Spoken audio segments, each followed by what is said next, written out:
In today's video, I'm going to show you exactly how to color columns, cells, or values in Monday.com so you can organize your boards visually and make your workflows much easier to understand at a glance.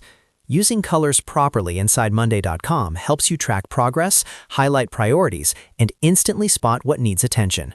Whether you're managing projects, clients, or internal tasks, this is a simple but powerful feature. If you find this tutorial helpful, make sure to hit that like button and subscribe to the channel for more Monday.com tutorials just like this. Now let's jump right in. The first and most common way to color cells in Monday.com is by using a status column. Start by opening the board where you want to add color. Once you're inside your board, look to the right side of your existing columns and click the plus icon to add a new column. From the list of column types, select Status. As soon as you add a status column, you'll notice that it automatically includes colored labels. Next, click on the name of the status column at the top.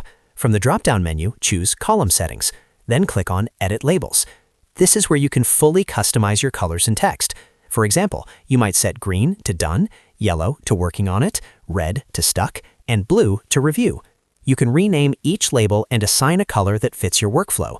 This makes it easy for your entire team to understand task progress instantly. After choosing your label names and colors, click Apply. Now when you click inside any cell in that status column, you can assign one of your colored labels to that task. The cell will automatically display the selected color, making your board much more visual and organized. This method is ideal if you want to color individual cells based on status or progress.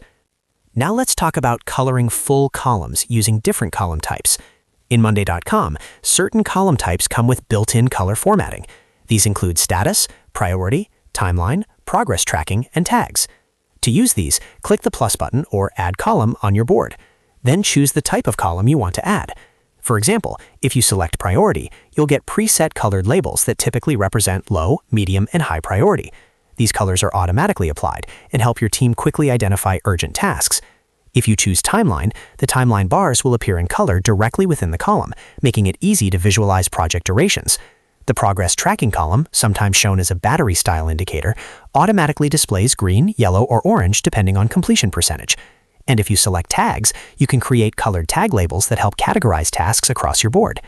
The key thing to understand is that Monday.com doesn't allow you to freely paint entire columns any random color. Instead, colors are controlled through specific column types that support color formatting. So if you want color functionality, always choose a column type like status, priority, timeline, progress tracking, or tags. By combining these different column types, you can create a board that's clean, visual, and easy to scan in seconds. This is especially useful for larger teams where clarity and fast communication are essential. And that's it. You now know how to color cells using a status column and how to use built-in column types to add color formatting across your Monday.com board. If this video helped you, make sure to hit that like button and subscribe for more simple and practical Monday.com tutorials. Thanks for watching, and I'll see you in the next video.